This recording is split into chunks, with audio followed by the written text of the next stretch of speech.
Hi students, I hope तुम सब बढ़िया होंगे और मन लगा के पढ़ाई कर रहे होंगे। आप सभी का बीजी शर्मा एजुकेशन क्लासेज में बहुत बहुत स्वागत है। आज अपन इस वीडियो में मानव में दोहरा परिसंचरण की बात करेंगे, यानी कि जो रक्त होता है, खून होता है और हृदय से कैसे दो बार प्रवाहित होता है। आज अपन इस वीडियो में ये सब कुछ जान जाएंगे। तो चलो अपन इसकी बात करते हैं। किसकी बात करते हैं? मानव में दोहरा परिसंचरण। दोहरा परिसंचरण, यहाँ पे अपन ने लिखा है परिसंचरण, दोहरा परिसंचरण। परिसंचरण का अर्थ होता है बहना, घूमना, और दोहरा मतलब यानी दो बार। कैसे दो बार ब्लड यानी कि खून अपने हृदय में से प्रवाहित होता है, कितनी बार? दो बार। तो कैसे होता है? तो सबसे पहले एक चीज याद रख लेना, सबसे पहले दोहरा परिसंचरण के अंदर सबसे पहले एक बात याद रख लेना, दोहरा मानी दो बार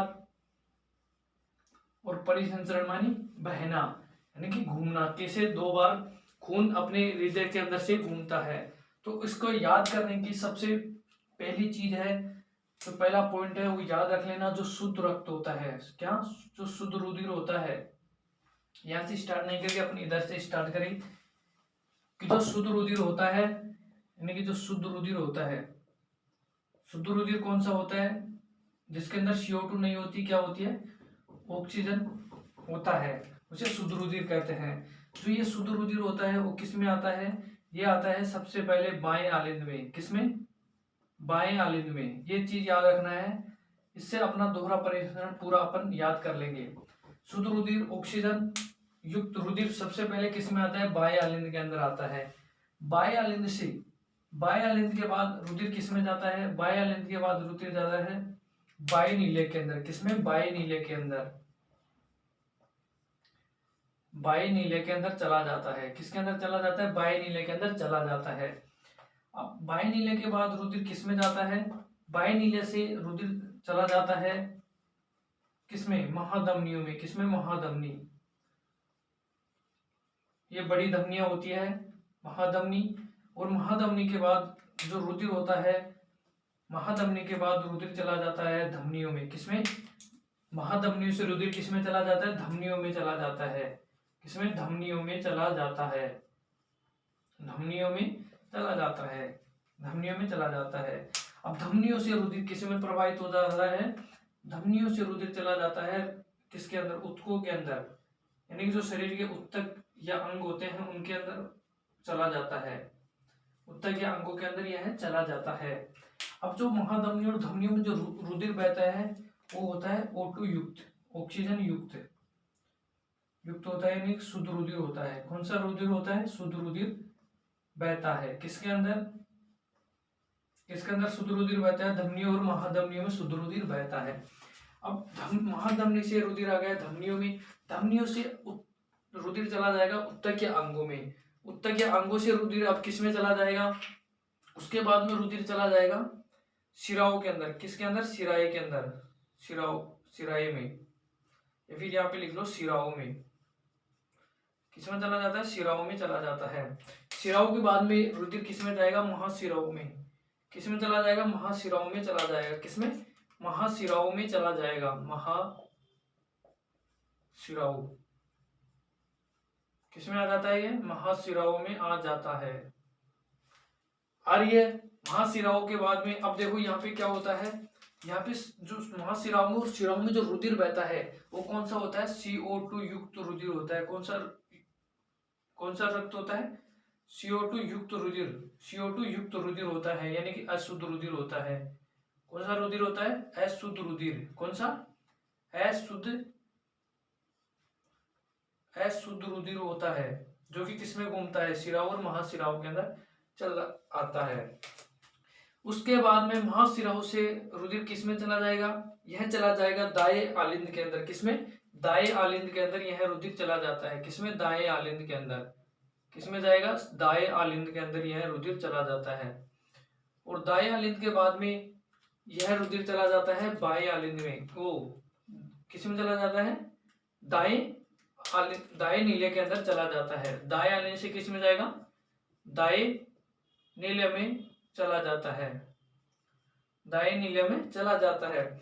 और दाएं नीले से यह रुधिर, दाएं नीले से यह रुधिर किस में चला जाता है, यह चला जाता है लंग्स में, LUN, यह चला जाता है लंग्स के अंदर, लंग्स यानी फेफड़ों में। किसमें चला जाता है, अपने फेफड़ों में, शुद्ध होने के लिए किसमें चला जाता है, फेफड़ों में चला जाता है। और फेफड़ों से फिर वापस किसमें आ जाता है, यह दाएं आलिंद के अंदर चला जाता है। अब यहाँ पे देखना जो सभी धमनियां और महाधमनियां होती है, जितने प्रकार की अपने शरीर में धमनियां होती है, उसमें शुद्ध रुधिर बहता है। पर जो फुफ्फुसीय धमनी होती है, जो फेफड़ों के अंदर रुधिर को लेके जाने वाली जो धमनी होती है, उसके अंदर CO2 युक्त रुधिर यानी कि अशुद्ध रुधिर बहता है। और जो सभी जो शिराएं होती है शरीर की, उसमें अशुद्ध रुधिर बहता है यानी कि CO2 युक्त रुधिर बहता है। लेकिन जो हृदय से, जो फेफड़ों से रुधिर को बाएं आलिंद के अंदर लेके जाती है, यानी कि फुफ्फुसीय जो शिरा होती है उसके अंदर शुद्ध रुधिर बहता है, यानी कि ऑक्सीजन युक्त रुधिर बहता है। तो वही चीज अपन यहाँ पे लिख रहे हैं कि दाएं आलिंद से जो रुधिर लेके जाती है वो होती है फुफ्फुसीय धमनी, फुफ्फुसीय धमनी यानी पल्मोनरी आर्टरी, फुफ्फुसीय पल्मोनरी आर्टरी। और जो यहाँ से लंग से, फेफड़ों से शुद्ध रुधिर बाएं आलिंद के अंदर लेके जाती है वो होती है अपनी फुफ्फुसीय,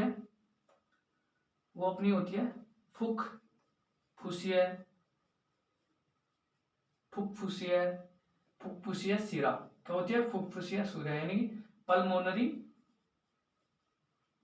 पल्मोनरी वेन।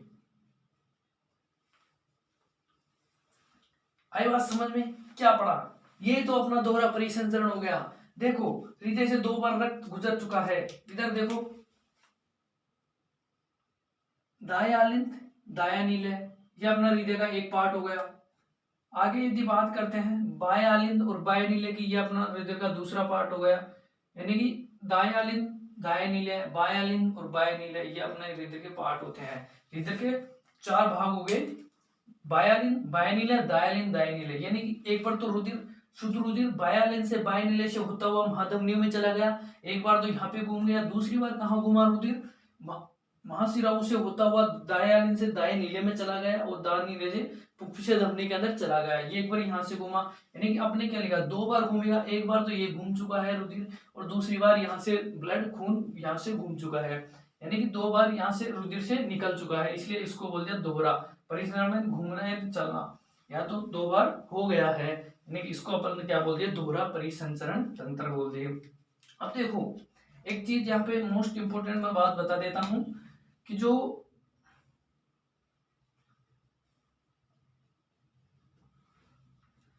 इससे ऊपर वाला भाग है, जो बाएं आलिंद वाले, जो बाएं नीले से ऊपर वाला भाग है और दाएं आलिंद से ऊपर वाला भाग है, बाएं नीले से और दाएं आलिंद से जो ऊपर वाला भाग है उसको अपन बोलते हैं पल्मोनरी परिसंचरण। क्या बोलते हैं, परिसंचरण कहा जाता है, पल्मोनरी परिसंचरण कहा जाता है। और उससे नीचे वाला जो भाग होता है उसको सिस्टेमेटिक, क्या कहा जाए, क्या कहा गया है, उसको कहा गया है सिस्टेमेटिक, क्या कहा गया है, सिस्टेमिक परिसंचरण कहा गया है। अब क्यों कहा गया है ये, वो अपन देखते हैं क्यों कहा गया है। यहाँ पे 2 वर्ड लिखा है, एक तो पल्मोनरी परिसंचरण लिखा है अपने और एक लिखा है अपने सिस्टेमिक परिसंचरण। देखो पल्मोनरी इसलिए बोला क्योंकि जो रुधिर होता है, जो खून हो रहा है वो पल्मोनरी के अंदर यानी पल्मोनरी धमनी से और पल्मोनरी शिराओं से बह रहा है, इसलिए इसको बोल दिया पल्मोनरी परिसंचरण। नीचे देखो सिस्टम यानी तंत्र यानी जो शरीर का तंत्र होता है, अंग या उत्तक जो होते हैं, उससे क्या होता है, रुधिर बह रहा है, खून बह रहा है, इसलिए इसको बोल दिया सिस्टेमिक परिसंचरण बोल दिया। आगे समझ में, देखो वापिस सबसे पहले एक ही चीज याद रखनी है दोहरा परिसंचरण के अंदर कि जो अपन को सबसे पहले जो रुधिर आएगा वो बाएं आलिंद के अंदर आएगा। बाएं आलिंद के अंदर लेके कौन आएगा, जो फुफ्फुसीय शिरा होती है वो ऑक्सीजन युक्त शुद्ध रुधिर को बाएं आलिंद के अंदर लेके आएगी। बाएं आलिंद से रुधिर बाएं नीले के अंदर चला जाएगा और बाएं नीले से यह महाधमनियों, फिर धमनियों और धमनियों से उत्तक अंगों के अंदर यह चला जाएगा। उत्तक अंगों से यह किस में जाएगा, शिराओं के अंदर जाएगा। शिराओं से महाशिराओं के अंदर चला जाएगा, महाशिराओं से यहाँ जाएगा दाएं आलिंद के अंदर, दाएं आलिंद से दाएं नीले, और दाएं नीले से यहाँ वापस फुफ्फुस या धमनी से होता हुआ लंग्स या फेफड़ों के अंदर पहुंच जाएगा, जहां पे उसको शुद्ध कर दिया जाएगा, वापस फुफ्फुस या शिरा से होता हुआ यह बाह्य आलिंद के अंदर आ जाएगा। ठीक है, आई बात समझ में। फिर अपन ने बात की दूसरी चीज परिसंचरण, पल्मोनरी परिसंचरण और सिस्टेमिक परिसंचरण किसे कहते हैं। तो जो पल्मोनरी परिसंचरण यानी कि जो पल्मोनरी धमनी और पल्मोनरी जो शिरा है उससे रुधिर बह रहा है, इसलिए उसको बोल दिया पल्मोनरी। सिस्टेमिक यानी सिस्टम यानी तंत्र से होता हुआ, यानी शरीर के ऊतक के अंगों से होता हुआ ब्लड गुजर रहा है, इसलिए उसको बोल दिया सिस्टेमिक परिसंचरण। यहाँ पे दो वर्ड और है, वो भी मैं लिखा देता हूँ, इसका आप स्क्रीनशॉट ले सकते हो। बहुत अच्छी चीज बता दी आज अपन ने मानव में दोहरा परिसंचरण देख लिया है, याद कर लिया है और सीख लिया है। इसी के साथ एक चीज मैं लिखा देता हूं आपको यहाँ पे। आई होप तुम्हें ये चीज समझ में आ गई होगी। अब देखो मैं यहाँ पे क्या लिख रहा हूं, मैं यहाँ पे लिख रहा हूं पल्मोनरी हार्ट, और यहाँ पे मैं लिख रहा हूं सिस्टेमिक हार्ट। और अभी अपन ने देखा था पल्मोनरी परिसंचरण देखा था वहां पे, तो यहाँ पे देख रहे हैं पल्मोनरी हार्ट, वहां पे सिस्टेमेटिक परिसंचरण देखा था, यहाँ पे देख सिस्टेमेटिक हार्ट। अब यानी इसकी जो परिभाषा होगी वो परिभाषा देखो, ये क्या हो गया, पल्मोनरी हार्ट क्या होता है। पल्मोनरी हार्ट यानी कि हृदय का वो भाग होता है, हृदय के वो कक्ष होता है, हृदय के वह कक्ष जिसमें अशुद्ध, क्या बोलते हैं, पल्मोनरी हार्ट को क्या बोलते हैं, पल्मोनरी हार्ट कौन सा होता है, हृदय के वो कक्ष होते हैं जिनमें शुद्ध रुधिर प्रवाहित होता है। और सिस्टेमेटिक हार्ट अपन ऐसे जान जाते हैं कि सिस्टेमेटिक सिस्टम से संबंधित है, शरीर से संबंधित है, यानी शरीर के अंदर क्या होगा, CO2 की मात्रा ज्यादा हो जाएगी, फेफड़ों के अंदर ऑक्सीजन की मात्रा ज्यादा हो जाती है, और शरीर के अंदर CO2 की मात्रा ज्यादा हो जाती है। यानी कि यह किससे संबंधित हो जाएगा, हृदय। सिस्टेमेटिक हृदय किससे संबंधित हो जाएगा, हृदय के वे कक्ष जिनमें अशुद्ध रुधिर प्रवाहित होता है, उसे क्या कहा गया है, सिस्टेमेटिक हृदय। और इसको पल्मोनरी हृदय, जिसके अंदर से शुद्ध रुधिर प्रवाहित होता है। यानी कि मैं लिख देता हूं हृदय के वह कक्ष, हृदय के वे कक्ष जिनमें शुद्ध रुधिर प्रवाहित होता है, शुद्ध रुधिर यानी शुद्ध ब्लड या शुद्ध खून रुधिर प्रवाहित होता है। क्या होता है, शुद्ध रुधिर प्रवाहित होता है। अभी अपन ने देखा था किसमें होता है शुद्ध रुधिर, यानी कि बाह्यालिंद और बाह्य नीले। इसी प्रकार हृदय के वे कक्ष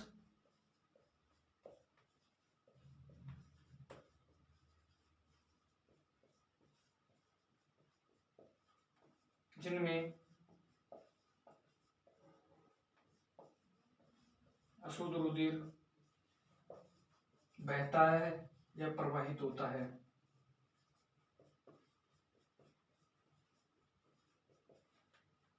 इसके कौन से एग्जाम्पल हो गई, दायालिंद और दाई नीला। आई होप जो आज अपने इस वीडियो में देखा है मानव का दोहरा परिसंचरण, वो आपको पूरा अच्छा समझ में आया होगा। और नहीं समझ में एक बार वापस वीडियो को चला के देखना। इसी के साथ जय जवान जय किसान।